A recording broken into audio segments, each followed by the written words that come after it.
Hi everyone, this is Melody Rondeau and I'm going to be taking us through our lesson on the volume of a cone. Our learning intention, I'm learning to apply volume formulas to solve problems. Our success criteria, I can use the volume formula for a cone to solve problems. And finally, I can use volume formulas to solve problems with composite shapes. Remember that word composite means that we have two figures that are squished into one overall shape. So it's two in one. All right, let's get started with cones. So we're going to actually jump back to page 95, specifically the sheet with volume and area formulas. So you're going to find this diagram in one of the boxes, and you're going to label the box volume of a cone. And we're going to talk about the formula that we have for volume of a cone. You should recognize it. It is V equals 1/3 times the area of the base times the height. So we saw the same formula for pyramids. So here the main difference between a pyramid and a cone is just the fact that we have a circle as the base. With pyramids, we can have, a square, a triangle, there could be all different kinds of bases, but a cone will always have a circle. So let's go ahead and go through this. V, of course, stands for volume. The capital B stands for area of the base. And for this situation, like we mentioned, that base is referring to a shape, specifically the shape for a cone. The base is always a circle. And so with this, we're going to always be using, for our capital B, we're always going to substitute in pi r, well, apparently pi r squared, because that is the formula for the area of a circle. So let me try to write that one more time. B equals pi r squared. There we go.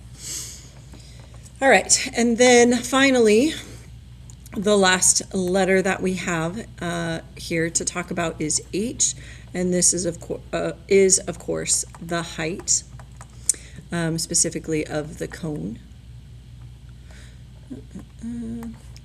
And one thing to note, similar to what we did with a pyramid, height of the cone, is that the height is measured from that center point of the circle all the way to the tippy top of the cone.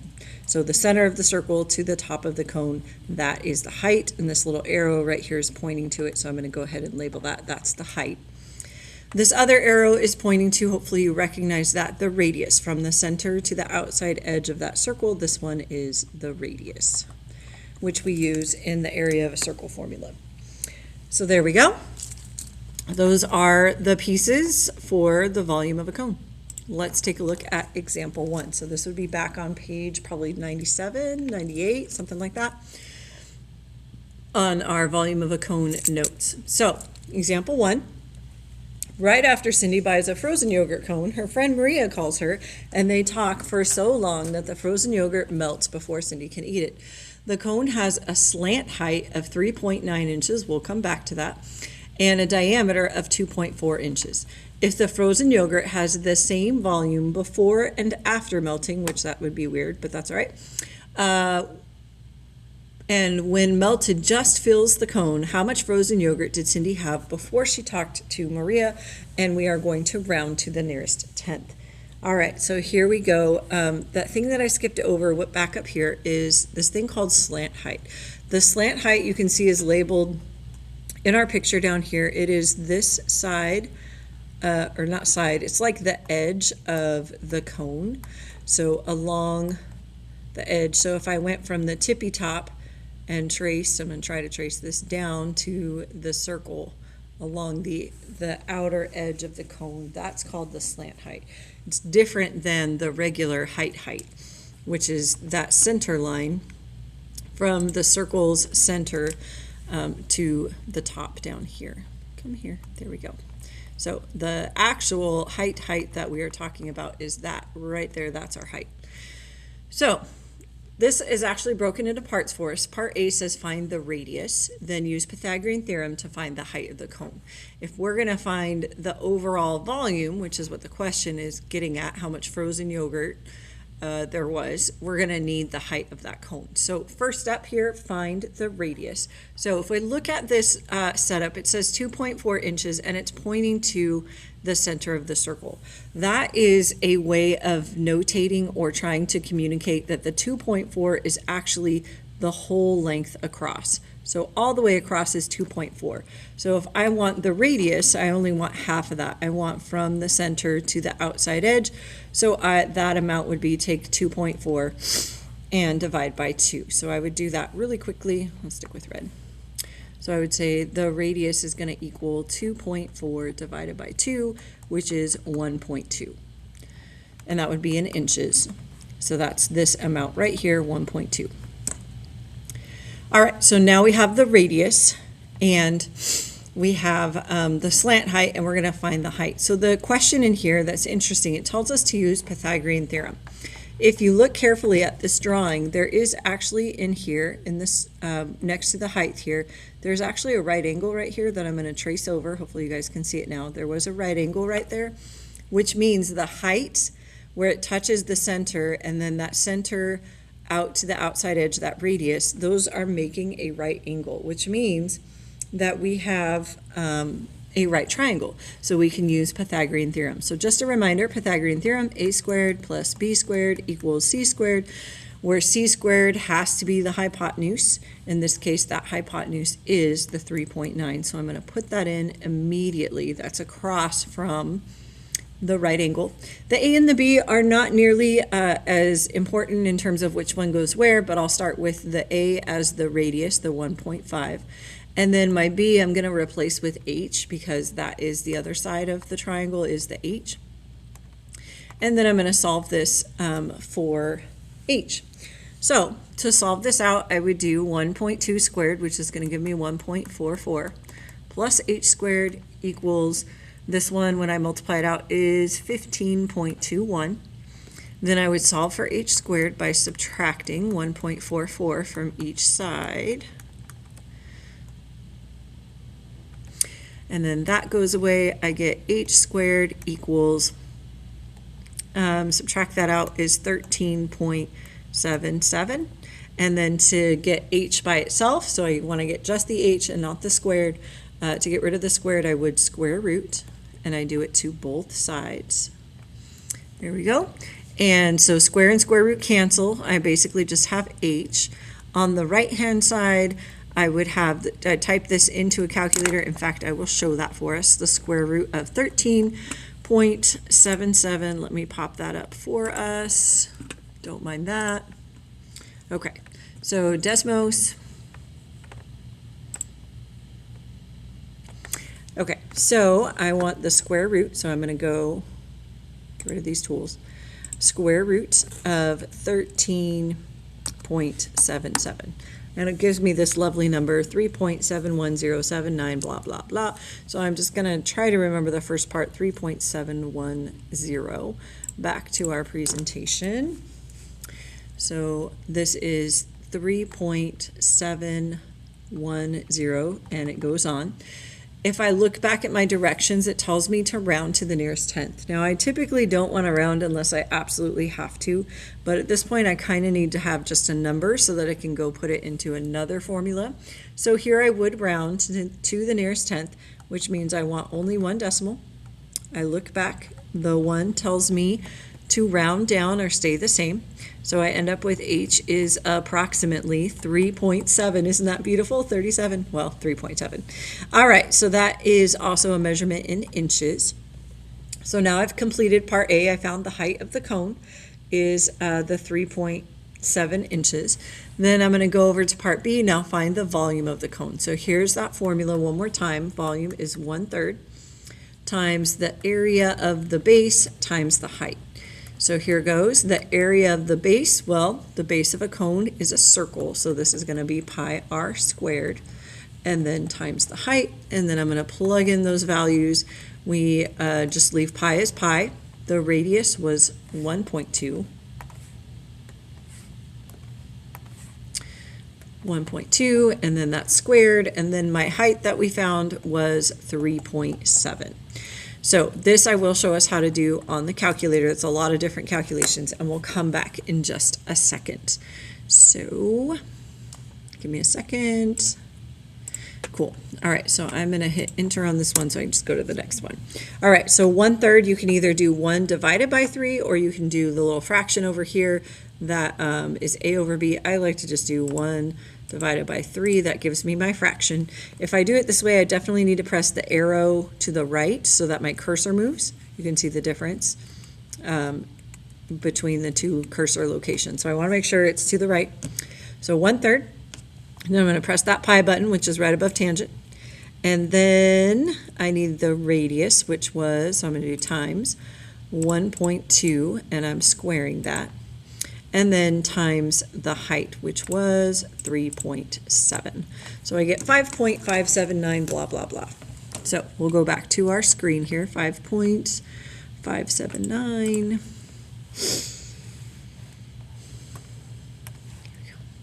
5.579 dot dot dot. We are rounding to the nearest tenth, so I'm going to go ahead and look back. The 7 tells me to round up, so I get the volume is approximately 5.6, and don't forget our units, which are inches cubed. Notice when I did the height, I just said 37 inches because it is a dimension. It's not like area or volume, it's just inches. But when we do a calculation like volume or area, we got to make sure we have the right squared or cubed. So this is cubed. There's our answer. And let's go forward. All right, so this one asks us to find the volume of the cone. And it tells us to give our answer in terms of pi and as a decimal value. So we're going to show you how to do that. Sometimes, like some practice assignments, sometimes in tests, they'll ask you to leave it in terms of pi, and then also to do it as a decimal. So I'm going to show you both versions of how to solve this problem. And I'm going to remind you as we look at the picture here, that 22 right here, this one is a slant height, which basically just means it's along this outside edge. So right here, this is the slant height is 22. This one, they gave me the height, so the 20, that's the height.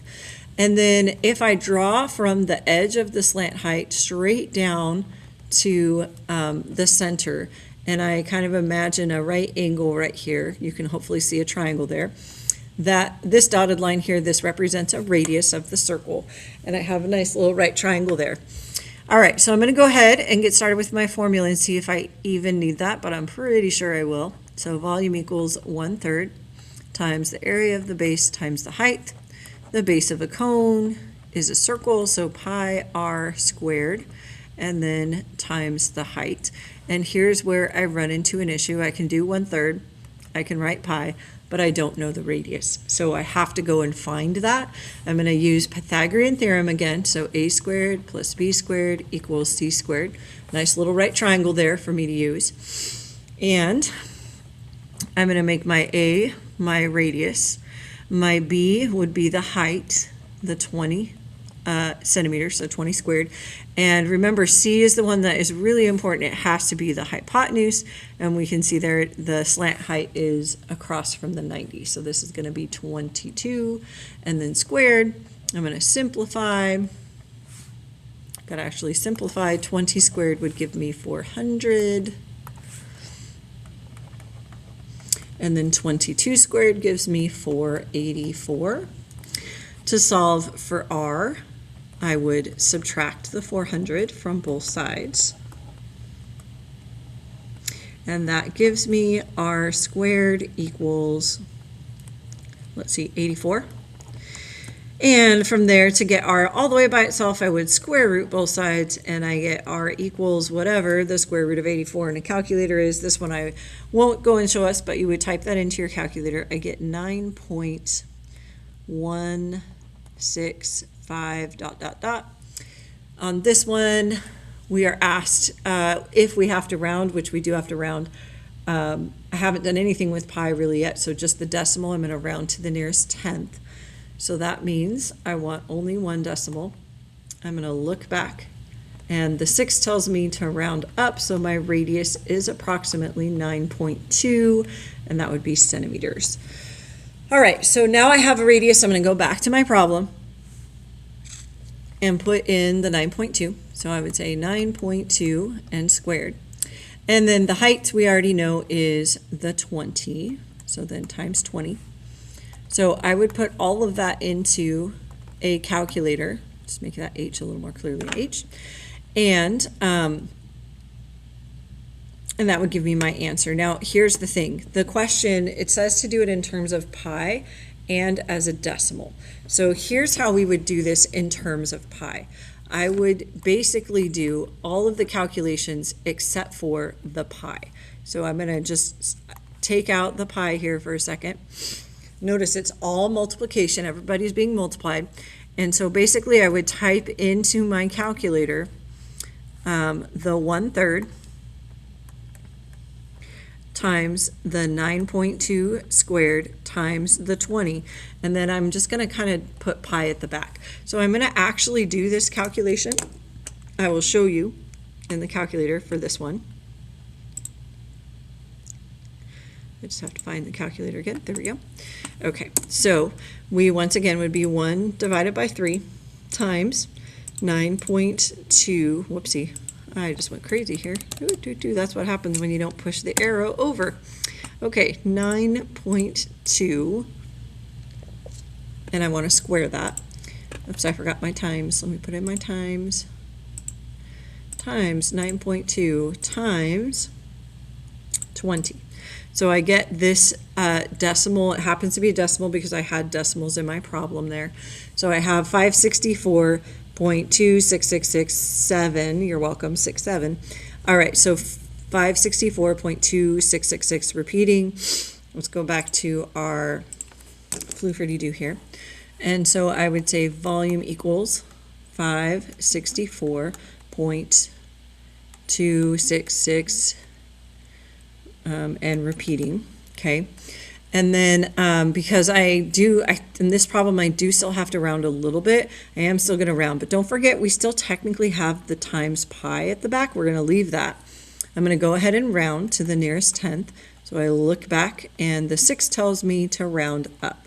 So I would say the volume is approximately 564.3, and then I would just tag the pi on the end. This is how we write it in terms of pi. I'm just going to make a note here. This is in terms of pi. It means that the pi part of the equation is still in our answer. So that's what they're talking about. We basically just don't multiply pi in on the calculator step.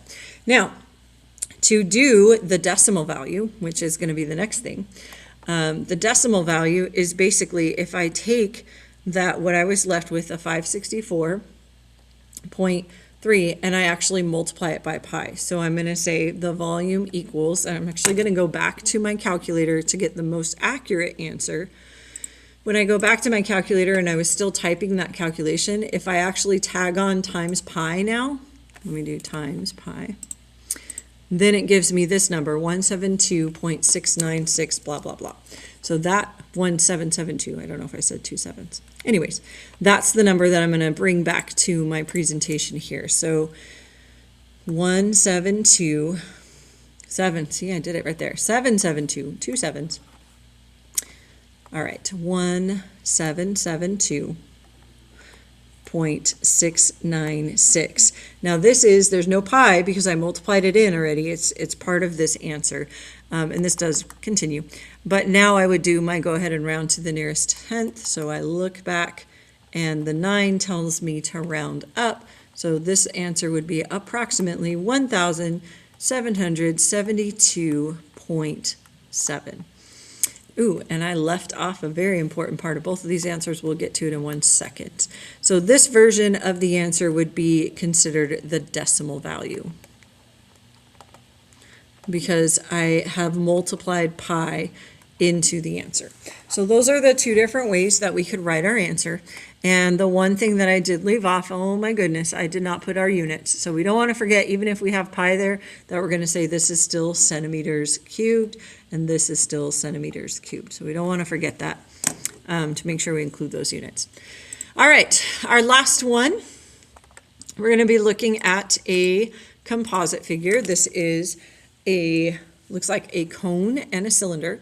So I'm going to go ahead and set this up. I have a cone and I have a cylinder. And I'm going to start with the cone. And so the volume formula for a cone is 1/3 times the area of the base times the height.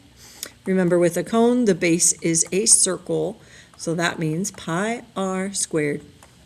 Then I'm going to see if I can fill that in. I have 1/3, I have pi.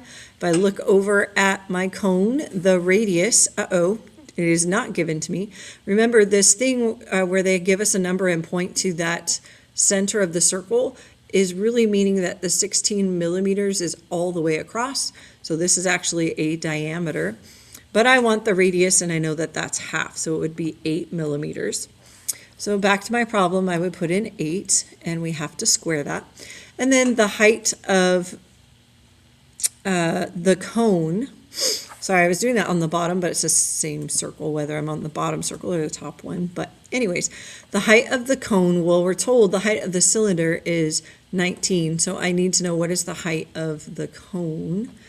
Well, if 19 is part of it, and I know the total height is 32, I would simply take 32 and subtract the 19 for the cylinder, and that gives me, looks like 13. So the height here would be 13. All right, so then back to my problem. I put in the 13. This one I won't show multiplying it out, but you can do that on the calculator. We get 871.268 ... This one asks us to round to the nearest cubic millimeter. Remember when it says the nearest cubic and then unit, that means we want a whole number. So this is their way of telling us we want a whole number. Okay, so I want a whole number. I don't want any decimals, so I'm going to look back at the 2. The 2 tells me to stay or to round down, so I get 871, and then my units, millimeters cubed. So that gives me the cone, and then for the cylinder, volume formula for a cylinder is the area of the base times the height. And here we go. The area of the base, well, a cylinder, the area or the base is a circle, so this is going to be pi r squared. And then I have the height, and then if I fill this in, I have pi. The radius we already know is 8. And then the height, this time of the cylinder, whoopsie, come back. Nope, come back. Sorry. The height of the cylinder is 19. That was given to us, so I would just throw in a times 19. Again, put that all into the calculator, and we get this lovely decimal, 3,820.176 ... I want the nearest cubic millimeter, which means the nearest whole number. So I look back, and the 1 tells me to round down or to stay. So I get 3,820, and this is millimeters cubed. Remember, for the final answer, though, we have to combine those. That's what makes it a composite figure, is composing or putting them together. So I have 3,820, and I'm adding to it 871. So my final answer for volume, let's see, is 196, carry the 1, gives me 4,691 millimeters cubed. And again, that is the final answer. And I believe, so I'm going to rewrite this really quickly. I believe that does finish our notes. So take a minute and check off those success criteria. If you've got it, check it off. Otherwise, circle it. And check out Google Classroom for information about your practice. All right, bye-bye.